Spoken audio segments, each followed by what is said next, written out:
set a path where you want to be and understand what are those skill sets that you need to internalize to be able to enter that industry.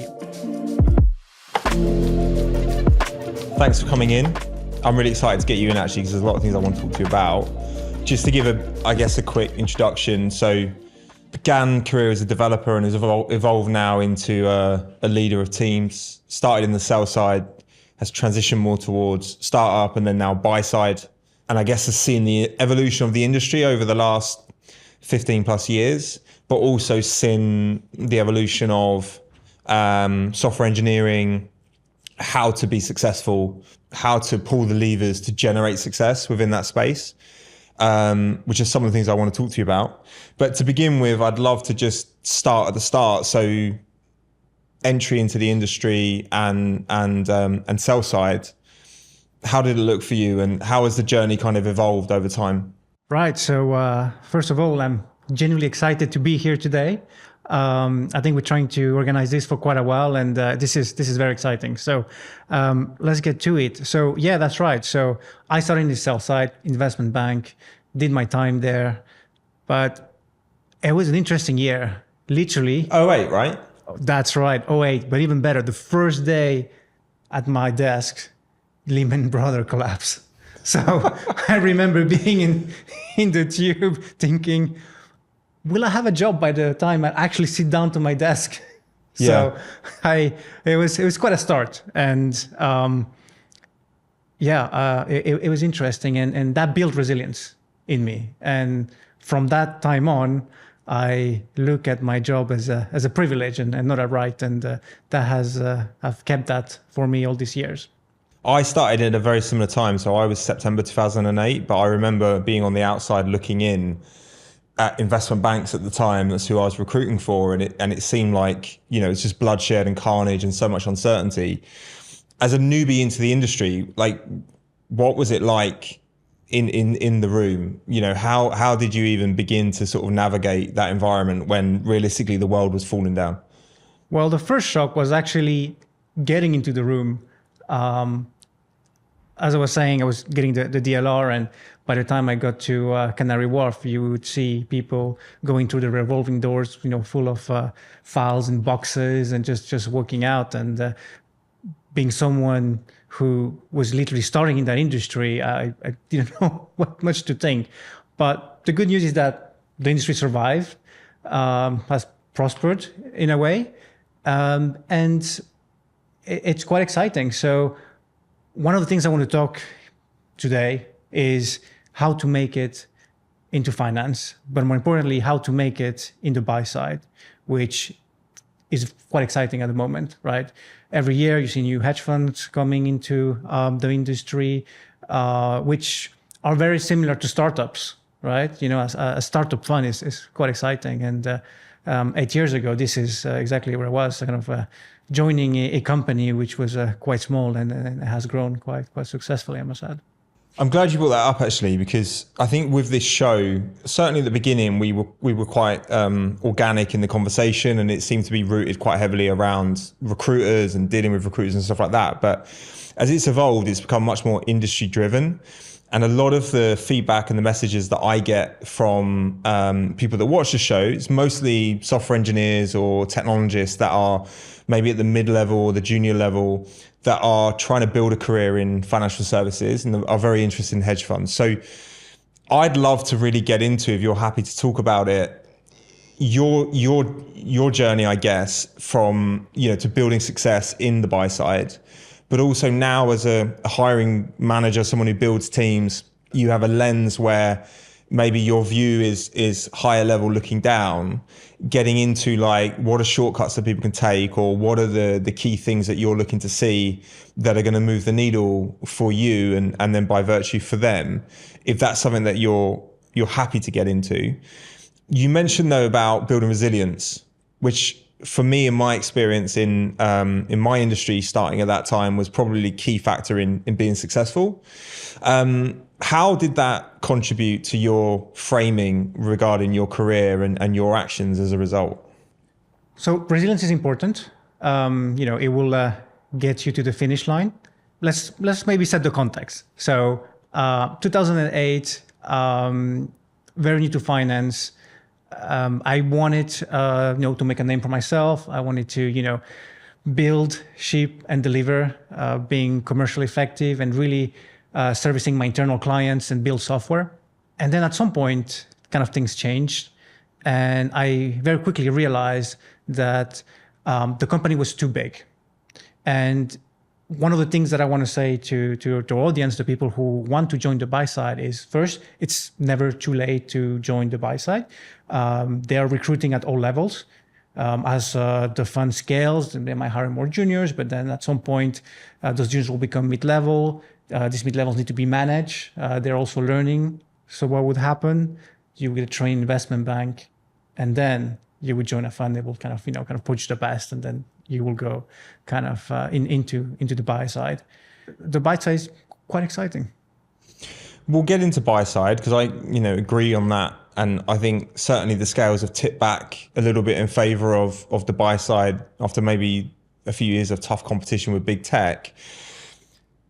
From your experience as a software engineer building your own career, so you mentioned resilience and wanting to make a name for yourself, but from a practical perspective, what does that look like?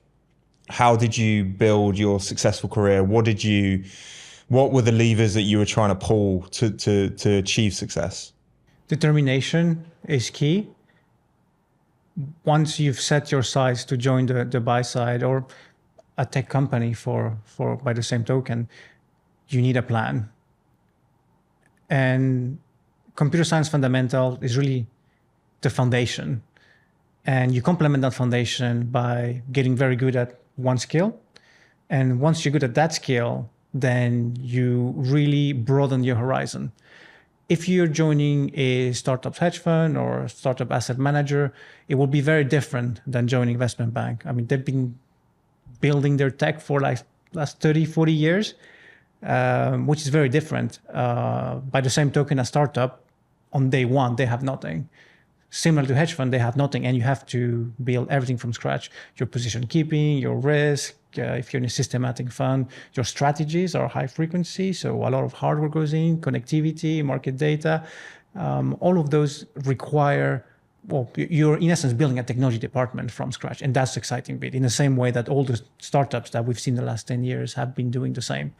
So determination, having a broad range of technologies will help you.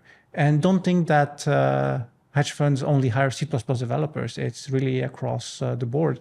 If they're, let's say, mid frequency to low frequency, you may have more front-end development, more, as I said, more systematic C++. So don't limit yourself. There's many roles out there, and you have to basically pick the role that complements your skill set.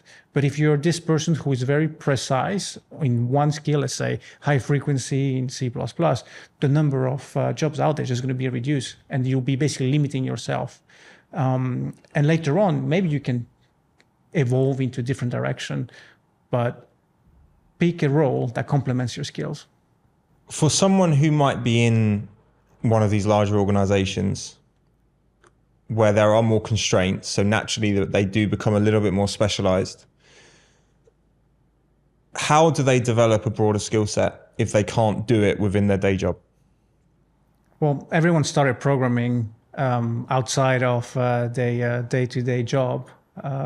Similarly, when I started doing front-end development, it wasn't very developed. So this is a very natural pattern for software engineers. Most of the learning is actually done outside. If you don't invest time outside of your work, technology moves so fast that you're just killing yourself. In a way, if you work in a large organization, every day that you work there on a legacy technology is a day that you're not investing into your future. One day that software might be decommissioned, and you don't want to be decommissioned with that application at the same time, right? When I started, it was JavaScript, then transitioned to TypeScript. At the same time, I did some Java, but I ended up in a very small firm, 10 people. They tried to do something in Java. I didn't think that was the right approach. when you're building a startup, you need to build things fast. And Python really has helped the industry in building things fast and establishing things fast because of the ecosystem around it. So that is something that you need to take and understand to invest in yourself. I mean, it's common sense, really. Invest in yourself and you will go further. Not only in what you already know, but set a path where you want to be and understand what are those skill sets that you need to internalize to be able to enter that industry or that particular role you're after. So for the more personal investing in yourself on the technical side, what are we talking here? Like personal projects, certifications, contributing to a Git repo?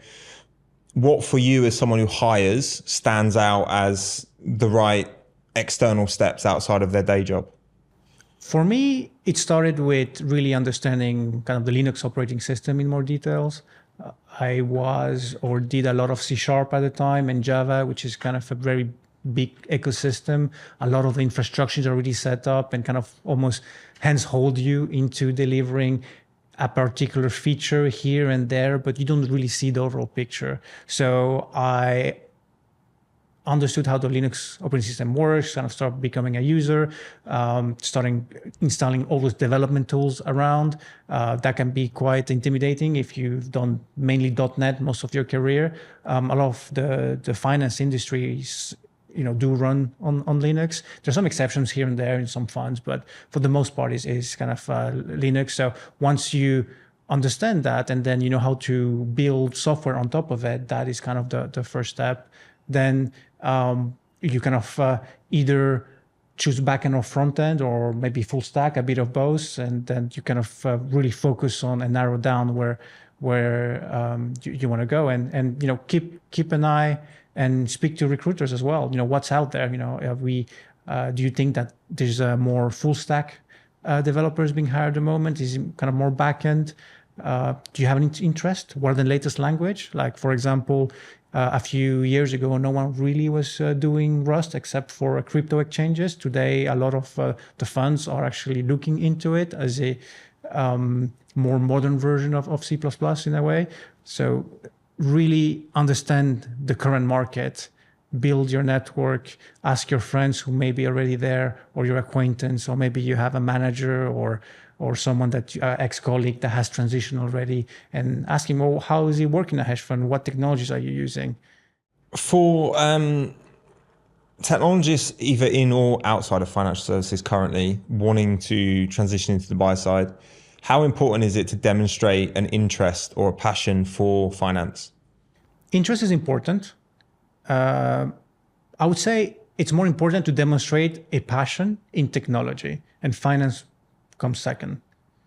Now, if you're interviewing, you need to have an answer. Why do you want to join a financial firm? Why finance? That makes sense, right?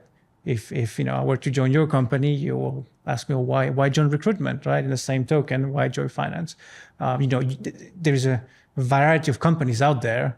So, and you have a choice. So why did you take this choice? It will kind of give you an idea of what the person is thinking. And you want to see when an interest, but how does that manifest?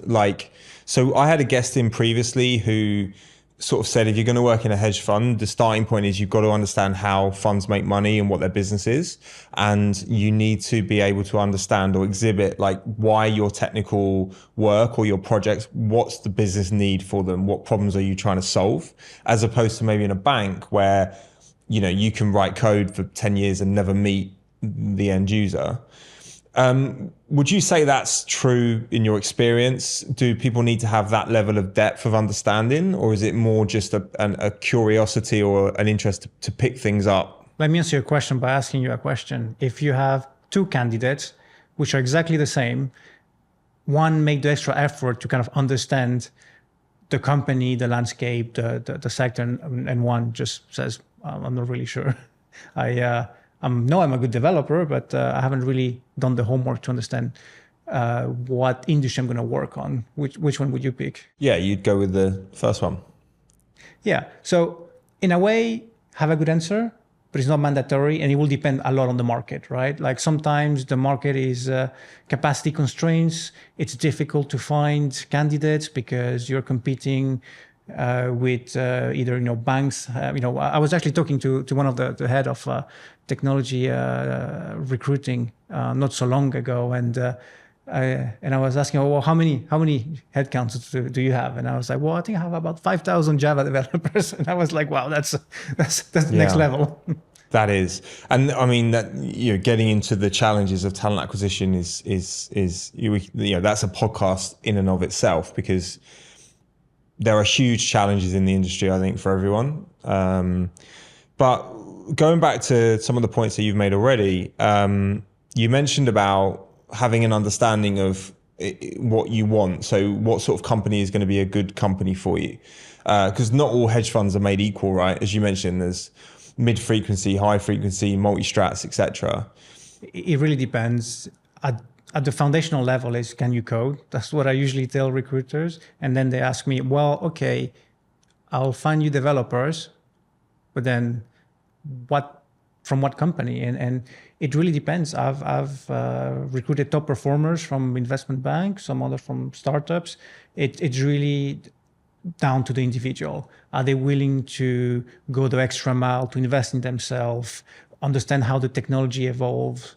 The people who usually are not successful is the one that just approach their job as a means to an end.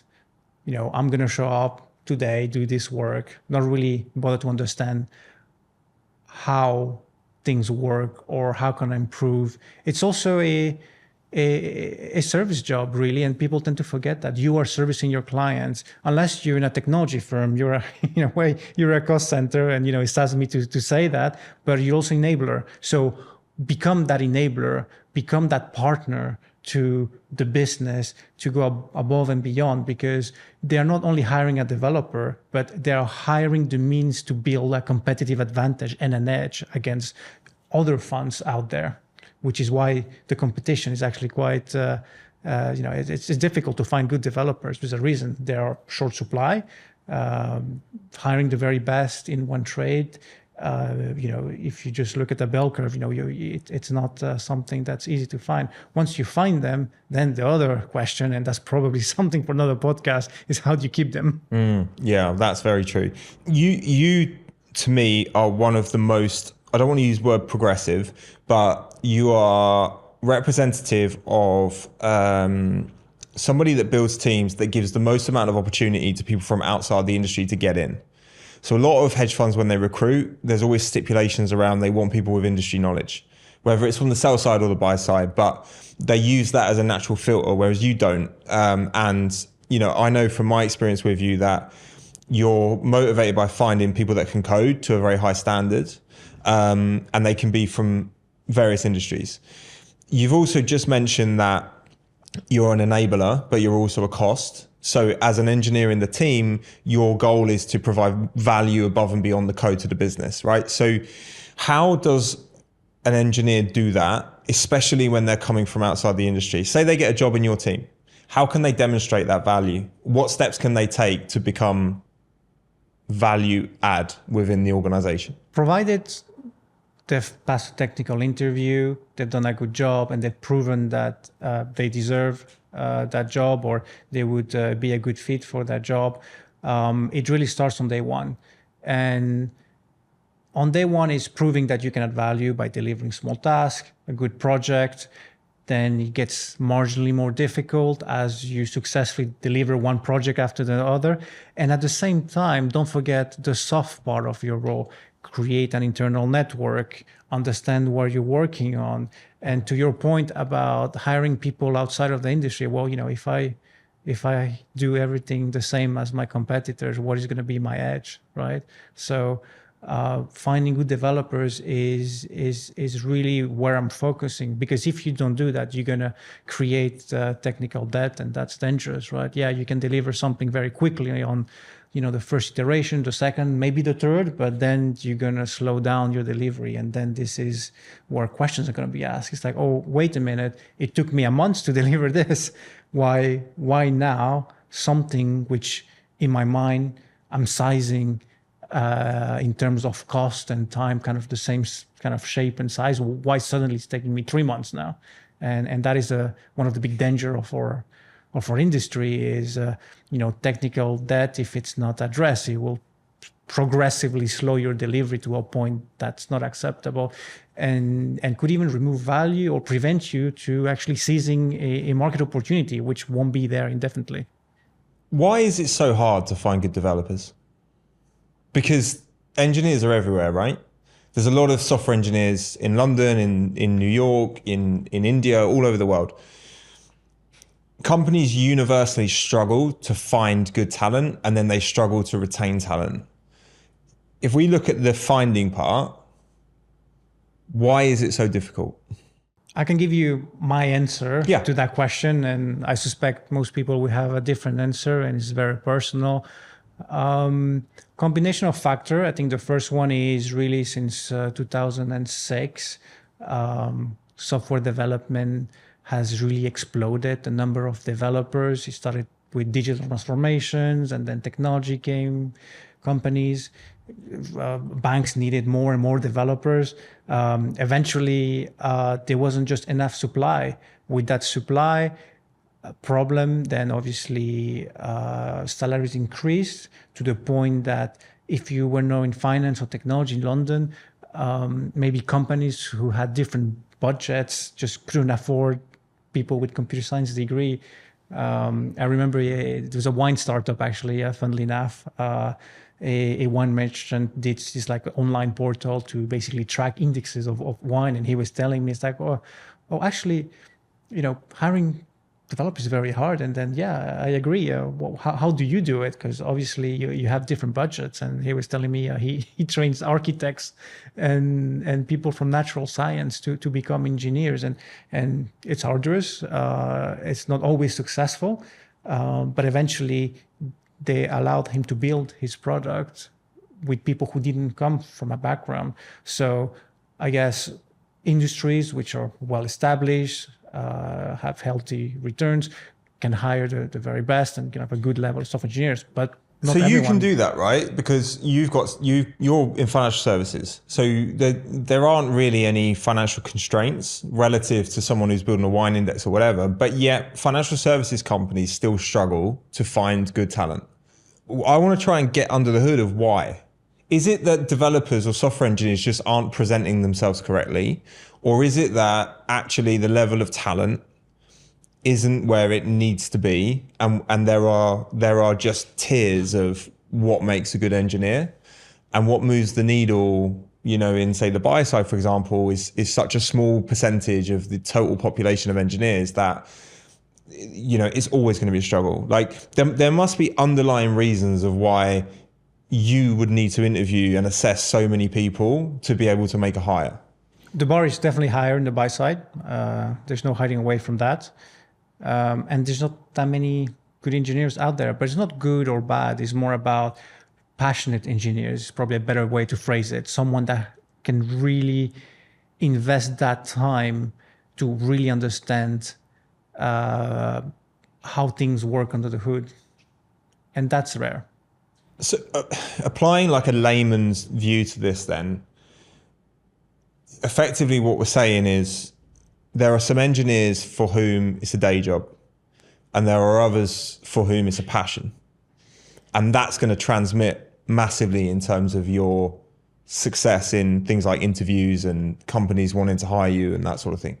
Yeah, that's right. A lot of people who study computer science have probably programmed for 5 years before joining university.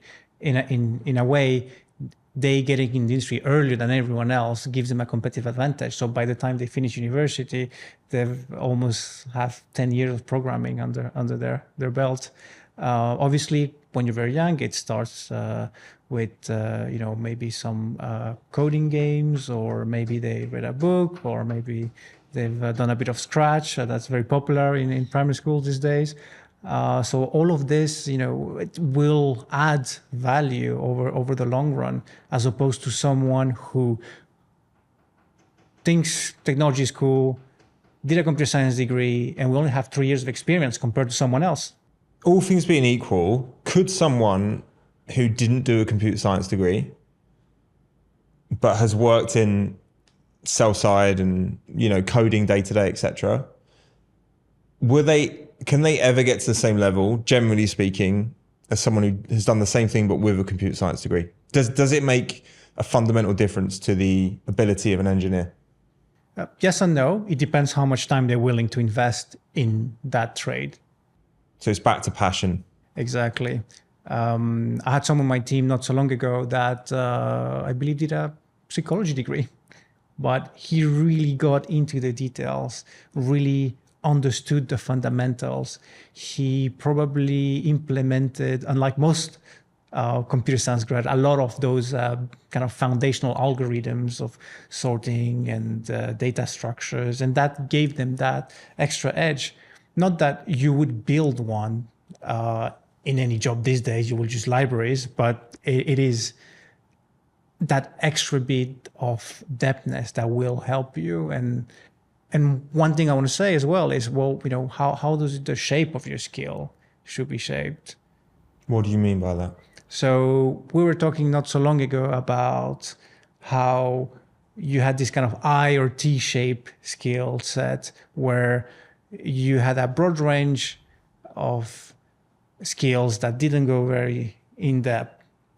And that has changed, at least in my opinion, where you need multiple levels of that very specialized skill. So rather than looking at like a T where you see just one, I'm a high performance engineer or system engineer, then, okay, well, I am someone that can build a good API, a good backend, and maybe also I'm starting to become better and better at front end. So then you got two skill set, which will increase the probability of you getting the job, because someone as a hiring manager will look at your profile. It's like, okay, if the work dries up in this area, I can very easily refocus his productivity on some other area at the same time. So it creates more value because those people are more fungible.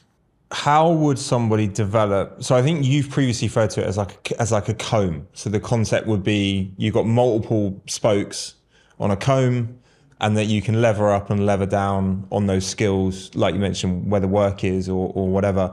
And that malleability is going to make you more attractive to people that build these particularly smaller firms. If you work in a bigger firm, you're not going to have as much opportunity to develop that skill set commercially. So how can somebody at any experience level develop those skills outside of the day job in a way that you as a buy-side leader would consider to be valuable? With the advent of cloud computing, or just even with your home computer, try things, explore things. When you talk to an engineer who spent his weekends kind of trying things and understanding and really understanding where technology is going, you have a completely different conversation. You kind of have establish this rapport of, okay, I'm talking to someone who's quite aligned in the way I think, and you see value in that person because he's gonna suggest ideas that will better the firm, better your team, better the project that you're working on.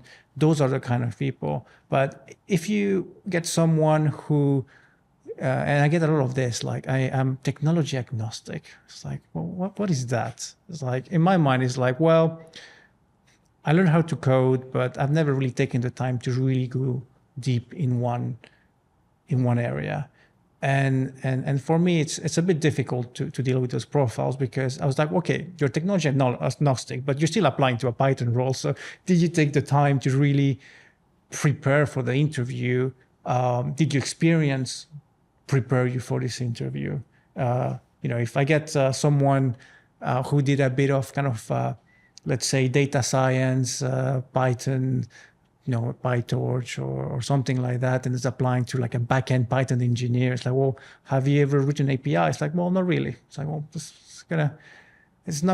interview is not gonna start on a strong footing. Does that not create a bit of a contradiction though, where you're looking for people that can exhibit more of like a comb profile and be multidisciplined, but then at the same time, you're looking for people that present themselves with a clear I am this, as opposed to like, well, I'm a polyglot and I can kind of do a bit of everything? Yeah, a little bit. But again, you can take a step back and if you want to measure it, how much time have you invested in those expertise that you want to develop? And it's hard. It's not easy. I used to call full stack developer unicorns because you don't come across them very often. But when you're building and you have a small team or a startup hedge fund, those are very useful because you can pivot very quickly. As teams grow, you can specialize a bit more. But again, if some area dries up because maybe the firm is taking their strategy in a different direction, that's what you want. You want the developers, you need to know and that those developers will be able to also redirect their skills somewhere else by doing the learning. Do you think there's a fundamental conflict in the industry whereby hiring processes, particularly at the beginning, are quite industrialized now in any firms that are of a size? They are predicated heavily on quantitative factors, i.e., what is your skill, pass this test, show these things. But the end of processes and the decision making is not based on really anything quantitative at all. It's all based on a qualitative feel, like you speak to an engineer who's passionate and you feel it. But they can't quantify that easily on a piece of paper at the beginning of the test. So for me, people still hire on human subjectivity and emotion and connection and feeling and human traits and characteristics that have to be backed up with a skill. But the beginning of all processes pay no mind to human characteristics and they only focus on what can we quantify.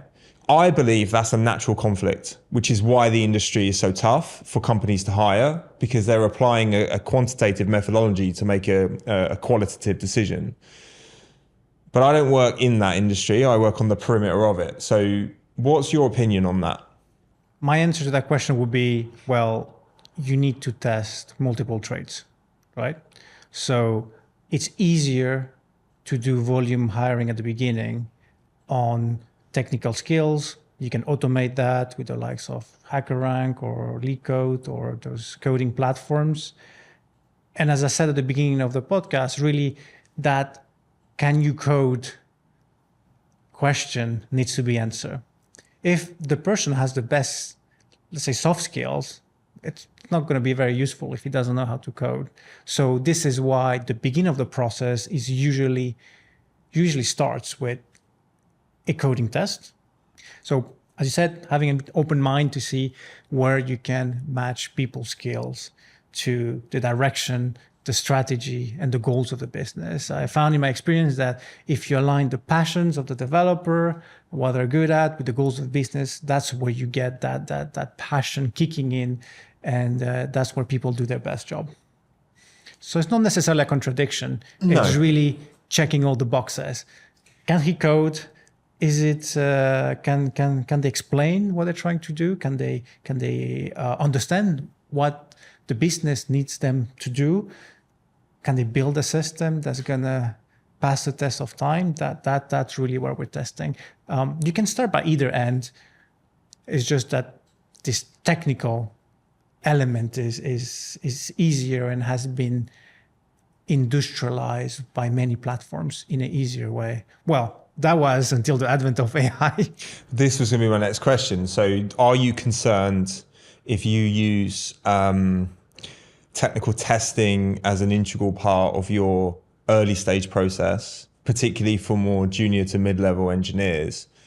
Do you have concerns around cheating and AI within those tests? It's an interesting question because AI has really permeated development. So you will be using AI on your day-to-day job. So why not use it in your interview? Obviously, full disclosure, right? But then it's a complicated question because then it's going to become a kind of a weapons race. And by that token, what's going to happen is the process is going to slow down and people are not going to use those platforms. Therefore, we're going to be able, there's going to be, the volume is going to be the same or increase, and we're just going to be able to get through less candidates. With AI, so yeah, I mean, I agree. Like we've had numerous guests in here that are talking about how they're leveraging AI to support coding, etc. And I guess the rudimentary example is like when you do the maths exam, but you can use a calculator. Is sort of the same principle. You're taking a tech test, but you can use AI. Is there a concern, or would you need to start testing for somebody's comprehension of how to orchestrate AI in order to evaluate their ability to add value to the business? So to understand and define what the business issue is, and then know how to prompt and to question and to use the AI to add the value. Whereas I guess people that maybe just rely on AI and actually can't think for themselves. As you said, bringing a calculator into an exam, as long as the rules of engagement are set properly, I think will be okay for the most part. But if you overuse it, then this is where you really start, well, encountering a few issues. At the end of the day, the developer is here to solve problems. And if the AI is solving problems, and if the model starts hallucinating and solving the wrong problems, or introducing some bugs where the developer isn't able to pick those up, then he's not going to be at it. He won't be adding value anymore. We've covered a lot of like what to do. I want to touch also on what not to do. Okay, great question. A few things comes to mind. First one, let's start from like the first stage of the process, which will probably be a hack rank. Be in discussion with your recruiter, the person or the agency who is putting you forward for the fund or the company you're applying, and have a chat with them. What's the expectation of this test? How much time I have? Don't just come back to them eventually or be late on the test, right? So that's kind of automatic disqualifiers. Common sense, but we're seeing a lot. Sometimes the person goes on holidays and the email kind of gets lost, and we have to chase agencies like, well, Craig, you submitted someone. Where's this person at? It won't show very well on the candidate. Be proactive.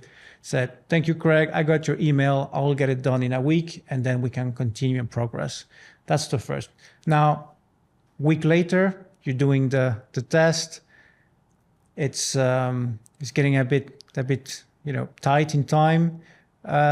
Maybe not all of your test cases have passed. Most of the tests that you do come in a series of tests that complement the code that you need to pass. So obviously try to do as many as you can. Sometimes there might be technical issues. If that happens, don't hesitate. Again, reach out to the agency and say, well, actually, there were some technical problems.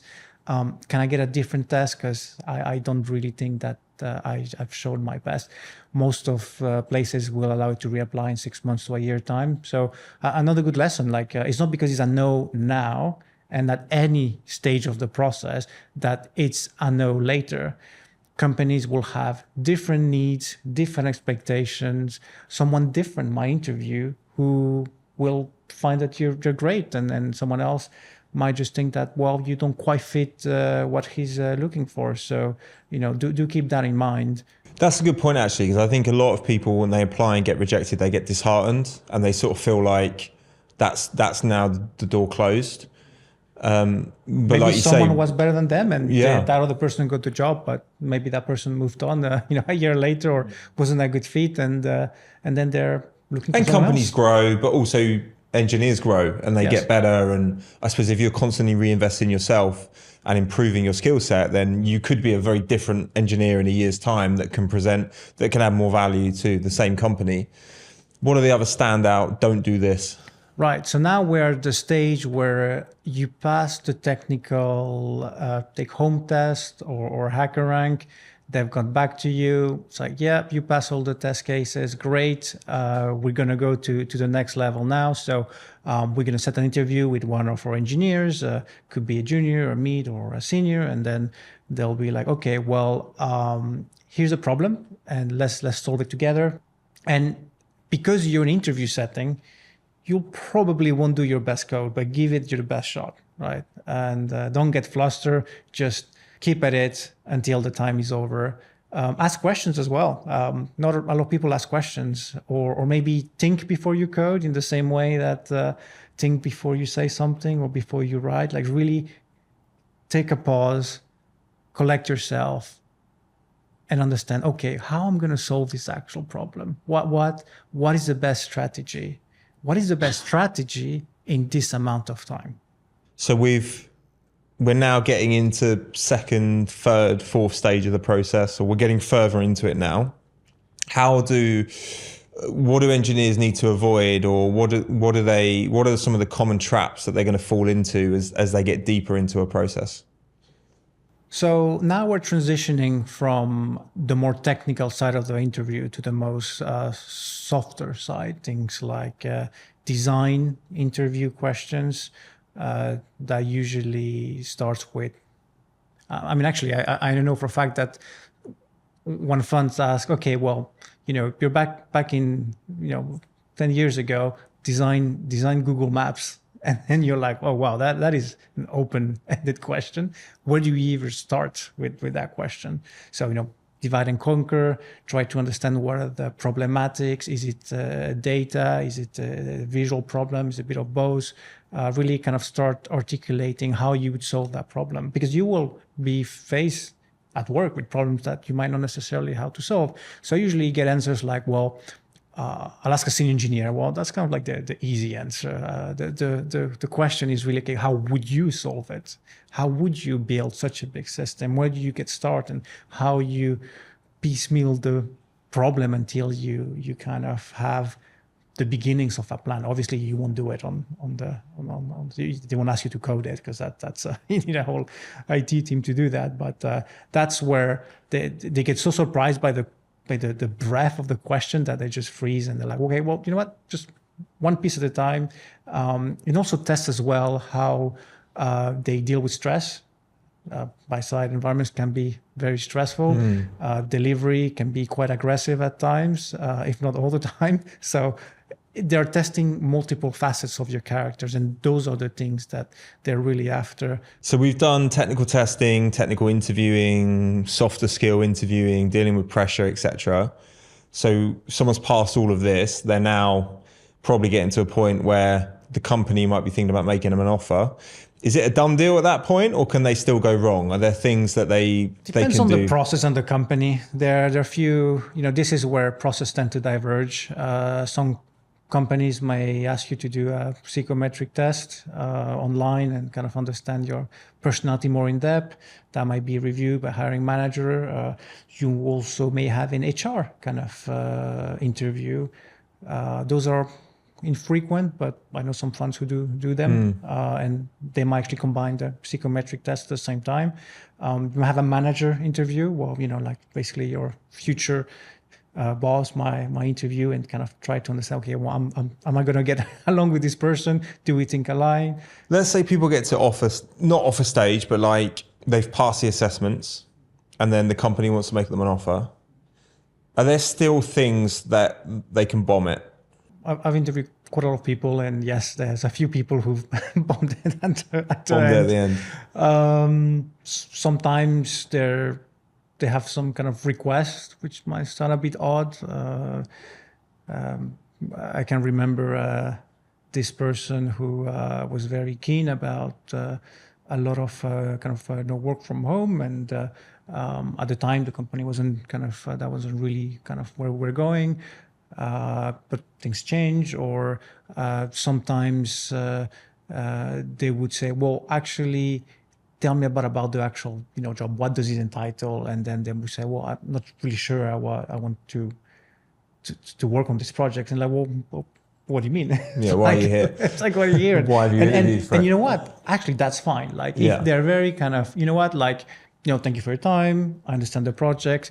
That's not really what I'm after. That's fine. At that point, we can kind of, split path. And ideally, we would have caught that in the kind of the manager pre-screen for more senior candidates. And it's absolutely fine. But then coming back and saying, actually, you know what? Like, I still want the job. You're like, well, it's a bit of a disconnect here. What's going on? Yeah.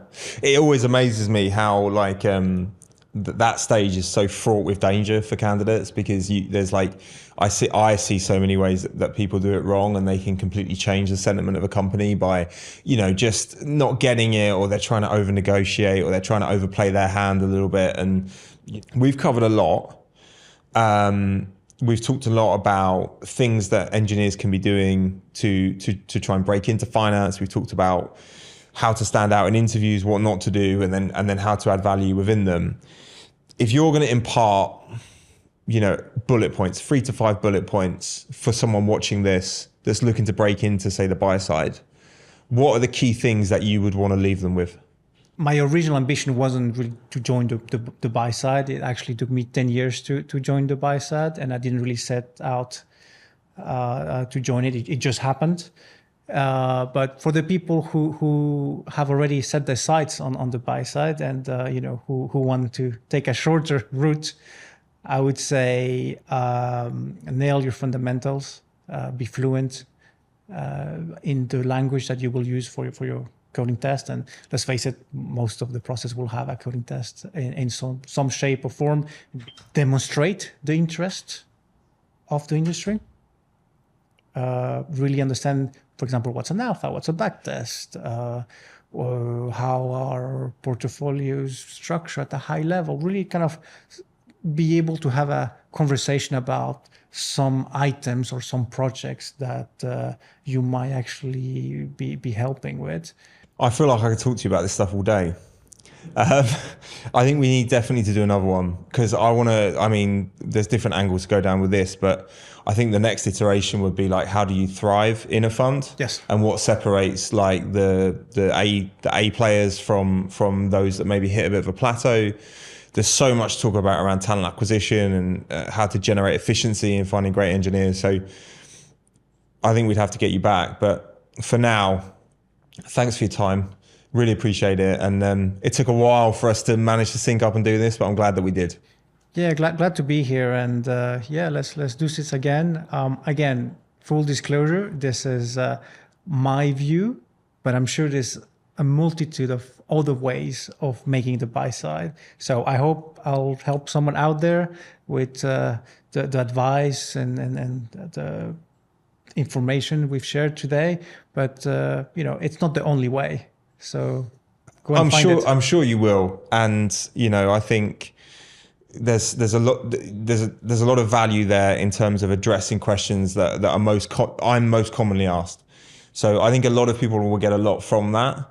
And even having a degree of a structure, yes, there are many different opinions of what good looks like, but they're all centered on fundamentals. And I think that's what's really been covered here is the fundamentals. So I think a lot of people are going to be able to take it forwards. Thanks again. Appreciate it. Thank you.